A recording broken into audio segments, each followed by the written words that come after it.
Hello, मेरा नाम है चंद्रहास। स्टडी स्मार्ट में आपका स्वागत है। दोस्तों, आज हम देखेंगे 7 से 14 जून मतलब जून के दूसरे हफ्ते के इम्पॉर्टेंट करंट अफेयर्स। आपको इस करंट अफेयर की पीडीएफ टेलीग्राम चैनल और हमारी वेबसाइट पे मिल जाएगी, वहाँ से डाउनलोड कर सकते हैं। और आपने अगर फेसबुक, इंस्टाग्राम और ट्विटर पे हमको फॉलो नहीं किया तो फॉलो करना ना भूलें। पहला सवाल है, रिचर्ड डॉकिंस अवार्ड से किसे सम्मानित किया गया है? तो रिचर्ड डॉकिंस जो अवार्ड है, इससे सम्मानित किया गया है भारत में जावेद अख्तर को। थर्ड वाला जो ऑप्शन है इसका करेक्ट है। जावेद अख्तर को ये अवार्ड दिया गया है। जावेद अख्तर का नाम आप जानते होंगे, भारत के मशहूर लिरिसिस्ट हैं, गीतकार और पॉलिटिकली और सोशली भी काफ़ी एक्टिव रहते हैं।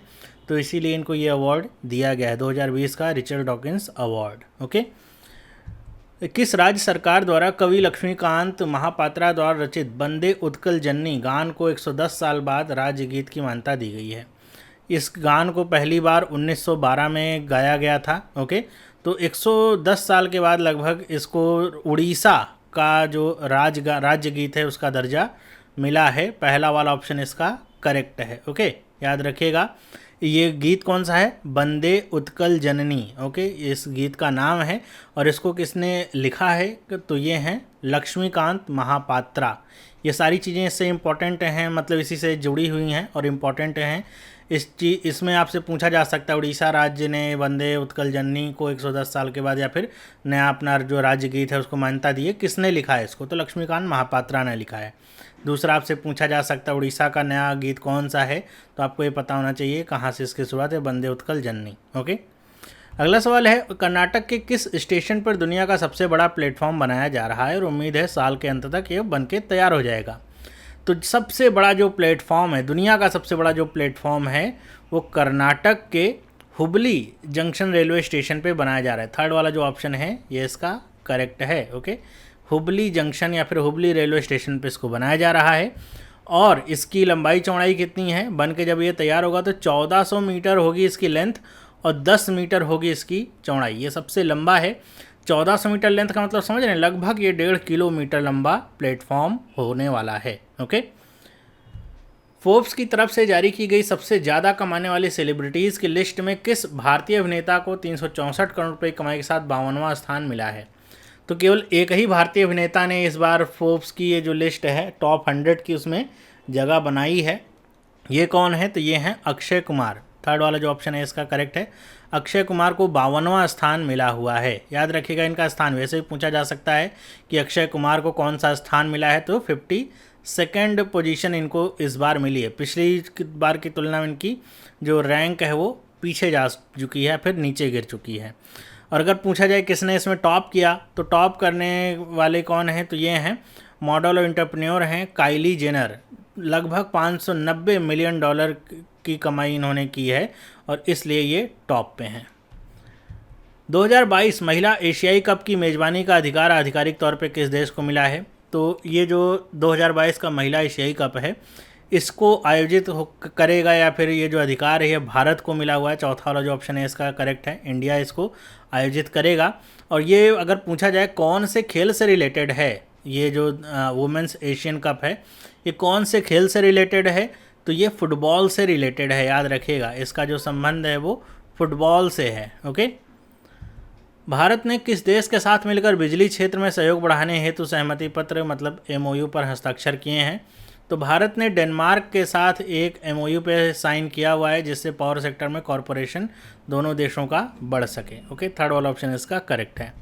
उत्तराखंड के मुख्यमंत्री त्रिवेंद्र सिंह रावत द्वारा किस शहर को राज्य की समर कैपिटल मतलब ग्रीष्मकालीन राजधानी घोषित किया गया है?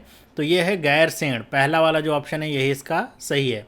देहरादून जो उत्तराखंड की राजधानी है उसको अस्थायी राजधानी के तौर पर जाना जाता है। गैरसैंण को ग्रीष्मकालीन राजधानी बनाया गया है, समर कैपिटल बनाया गया है। और ये मतलब मांग उठती रहती है कि जो गैरसैंण है इसको शुरुआत से ही जब उत्तराखंड बन रहा था तभी से इसको परमानेंट जो कैपिटल है वो बनाया जाए। पहला वाला ऑप्शन इसका करेक्ट है। रोमानिया देश में भारत का अगला राजदूत किसे नियुक्त किया गया है? तो रोमानिया में भारत के अगले राजदूत नेक्स्ट एम्बेसडर जो हैं वो बने हैं राहुल श्रीवास्तव। थर्ड वाला जो ऑप्शन है ये इसका करेक्ट है। केंद्र सरकार द्वारा BS6 श्रेणी के सभी वाहनों पर किस रंग की एक पट्टी लगाना अनिवार्य कर दिया गया है? ये 1 सेंटीमीटर की पट्टी है जो कि टॉप पे लगेगी। ओके, जो आप जैसे देखते हैं कि अगर मान लीजिए कोई भी यहाँ पे गाड़ी है, 4 पहिया है, 2 पहिया है, 4 पहिया का यहाँ पे मैं एग्जांपल ले लेता हूँ। तो अगर ये गाड़ी है तो इसके एक सामने नंबर प्लेट रहती है यहाँ पे, और एक नंबर प्लेट पीछे रहती है यहाँ पे।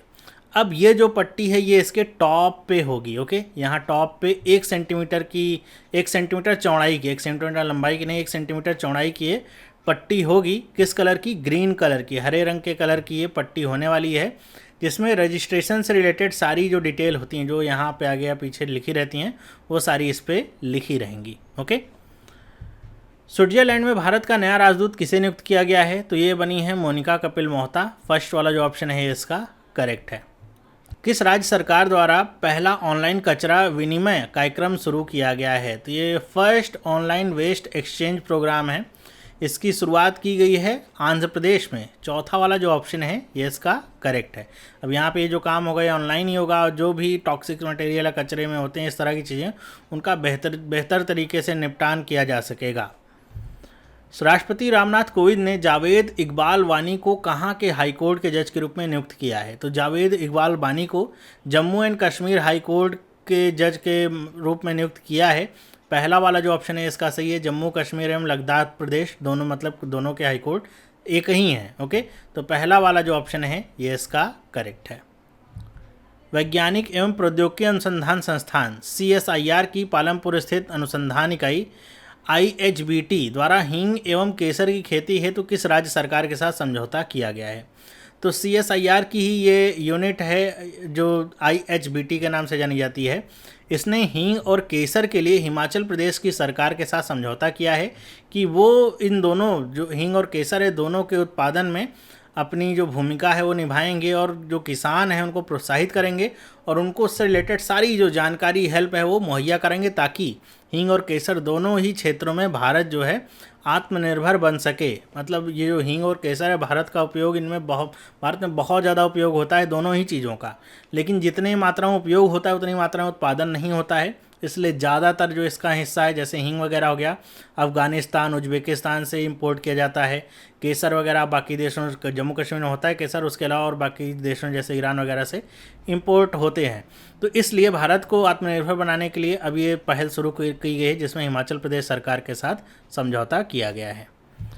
किस राज्य सरकार ने राज कौशल पोर्टल एवं ऑनलाइन श्रमिक रोजगार विनिमय की शुरुआत करी है? तो राज कौशल पोर्टल नाम से याद रखिएगा, राज आ रहा है, तो राजस्थान ने इसकी शुरुआत करी है। चौथा वाला जो ऑप्शन है इसका करेक्ट है, ओके। मतलब उनके प्रदेश में जो मज़दूरों की कमी हो रही है कोविड-19 की वजह से, सारे मज़दूर अपने अपने घर लौट गए हैं, तो कहीं पे मज़दूर हैं, कहीं पे मज़दूर नहीं है, तो जो इंडस्ट्रीज़ हैं उनको बेहतर तरीके से जो मज़दूर हैं वो मुहैया कराए जा सकें। जो जिस ज़िले में इंडस्ट्री है उस राज्य में कितने मज़दूर हैं, किसको कितने चाहिए, उन सारी चीज़ों के लिए इस पोर्टल को विकसित किया गया है। राष्ट्रीय कृषि एवं ग्रामीण विकास बैंक नाबार्ड ने असम ग्रामीण विकास बैंक को कितने करोड़ रुपए की विशेष चल निधि सुविधा प्रदान करने की घोषणा करी है? तो ये एक स्पेशल लिक्विडिटी फैसिलिटी है, जिसको शॉर्ट में SLF कहते हैं। ये नाबार्ड दे रहा है किसको? Assam rural development bank. याद रखिएगा, क्वेश्चन में उल्टा भी पूछा जा सकता है कि नाबार्ड ने जो रुपए हैं, इसका जो सही ऑप्शन है वो है 270 करोड़ रुपए। 270 करोड़ रुपए का जो SLF है वो किसको प्रदान किया है? तो प्रदान किया है असम रूरल डेवलपमेंट बैंक को, ओके। किस पहले अरब देश ने अपना मंगल मिशन लॉन्च करने की घोषणा करी है? और 15 जुलाई को इसके लॉन्च की अभी तक डेट निर्धारित हुई है। ये देश है संयुक्त अरब अमीरात। अरब जो खाड़ी के देश हैं उनमें पहला देश संयुक्त अरब अमीरात या UAE जिसको हम शॉर्ट में जानते हैं, वो होगा जो कि मंगल मिशन अपना लॉन्च करने जा रहा है, जो कि काफ़ी बड़ी बात है। इस मिशन का जो नाम रखा है वो है होप मार्स मिशन। याद रखिएगा, ये इसका ऑफिशियल नेम है, होप मार्स मिशन। केंद्र सरकार द्वारा अगरबत्ती निर्माताओं के आयात किए जाने वाले बांस पर सीमा शुल्क को 10% से बढ़ाकर कितने प्रतिशत कर दिया गया है? अगरबत्ती बनाने में जो बांस का प्रयोग होता है उसका जो आयात है वो कहाँ से होता था? जो आयात है वो ज़्यादातर चाइना से होता है, ओके। और इसी आयात को हतोत्साहित करने के लिए, ताकि जो हमारे यहाँ उपलब्ध चीज़ें हैं उनका उपयोग किया जा सके अगरबत्ती बनाने में। तो इसलिए इसका जो उत्पाद शुल्क है या उत्पाद नहीं सीमा शुल्क जो है, कस्टम जो ड्यूटी है उसको बढ़ाकर 25% कर दिया गया है। ओके, मतलब पहले ये 10% था, अब 25% हो गया, मतलब 15% की बढ़ोतरी की गई है, जिससे अब अगर मंगाएंगे आप तो आपको महंगा पड़ेगा पहले की तुलना में। तो आप सोचेंगे हमारे यहाँ जो उपलब्ध है उसी को हम लेकर के बनाते हैं तो उससे ज़्यादा सस्ता पड़ेगा हमको। ओके, तो सेकेंड वाला ऑप्शन इसका करेक्ट है। वेस्टर्न कोल फील्ड्स लिमिटेड द्वारा महाराष्ट्र एवं किस राज्य में 3 नई कोयला खदानों की शुरुआत की गई है? तो वेस्टर्न कोल फील्ड्स लिमिटेड ने महाराष्ट्र और मध्य प्रदेश में दोनों को मिला करके 3 नई कोयला खदानों की शुरुआत करी है। किस सरकार द्वारा राज्य में पुलिस कर्मियों के मानसिक तनाव एवं डिप्रेशन को कम करने हेतु तो स्पंदन, याद रखिएगा ये जो प्रोग्राम है, स्पंदन नामक एक अभियान की शुरुआत करी है? तो जो स्पंदन अभियान है ये किसके लिए लॉन्च किया गया? स्पेशली जो पुलिस पर्सनल है उनके लिए लॉन्च किया है, क्योंकि बहुत ज़्यादा वो काम में व्यस्तता रहती है और बहुत ज़्यादा मानसिक तनाव और डिप्रेशन के शिकार रहते हैं, तो वो कम हो सके उनके लिए उसी की शुरुआत करी गई। इसकी शुरुआत करी है छत्तीसगढ़ की सरकार ने। पहला वाला जो ऑप्शन है ये इसका करेक्ट है। किस राज्य सरकार द्वारा प्रवासी श्रमिकों के लिए रोजगार खोजने हेतु रोजगार सेतु पोर्टल लॉन्च किया गया है? तो रोजगार सेतु पोर्टल क्यों लॉन्च किया गया है? ताकि जो प्रवासी मजदूर उस राज्य में पहुंचे हैं उनको वहीं पे रोजगार मिल सके। तो ये प्रदेश है मध्य प्रदेश जिसने इसको लॉन्च किया है। फीफा रैंकिंग में भारत ने कौन सा स्थान हासिल किया है? तो पिछली बार की तरह भारत इस बार भी 108वें स्थान पर ही है। पिछली बार भी 108वें स्थान पे था, इस बार भी भारत 108वें स्थान पे है। मतलब बहुत ही ख़राब रैंकिंग है फुटबॉल में भारत की। विश्व खाद्य सुरक्षा दिवस किस दिन मनाया जाता है? तो वर्ल्ड फूड सिक्योरिटी डे ये मनाया जाता है हर वर्ष 7 जून को। पहला वाला जो ऑप्शन है ये इसका करेक्ट है। आपसे इसकी थीम पूछी जा सकती है 2020 की, तो क्या थी? फूड सेफ्टी एवरीवन्स बिजनेस, ये इसकी इस बार की थीम थी। याद रखिएगा, थीम काफ़ी इंपॉर्टेंट है। अगला है विश्व महासागर दिवस किस दिन मनाया जाता है? तो विश्व महासागर दिवस 8 जून को मनाया जाता है। वर्ल्ड ओशियंस डे, फर्स्ट वाला जो ऑप्शन है ये इसका करेक्ट है। और इसकी थीम क्या थी इस बार की? ये थी इनोवेशन फॉर सस्टेनेबल ओशियन, ये इसकी इस बार की थीम थी। विश्व बाल श्रम निषेध दिवस कब मनाया जाता है? इंग्लिश में कहते हैं world day against child labour. ये कब मनाया जाता है? तो इसको मनाया जाता है हर वर्ष 12 जून को। थर्ड वाला जो ऑप्शन है ये इसका करेक्ट है। ओके, और इसकी थीम क्या थी? तो इसकी थीम थी कोविड-19 protect children from child labour now more than ever. ये इसकी इस बार की 2020 की थीम थी। अगला है अंतर्राष्ट्रीय एल्बिनिज्म जागरूकता दिवस किस दिन मनाया जाता है? तो एल्बिनिज्म अवेयरनेस डे मनाया जाता है हर वर्ष 13 जून को। सेकंड वाला जो ऑप्शन है ये इसका करेक्ट है। एल्बिनिज्म क्या होता है? एल्बिनिज्म हम देखते हैं हमारे समाज में भी या हमारे आसपास भी कुछ लोग ऐसे होते हैं जिनके जो शरीर जो स्किन है उसमें जो पिगमेंटेशन होता है वो नाम मात्र का होता है, होता ही नहीं। मतलब उनकी पूरी स्किन सफ़ेद सी होती है, बाल से लेकर के उनकी हर जगह की स्किन पूरी सफ़ेद होती है।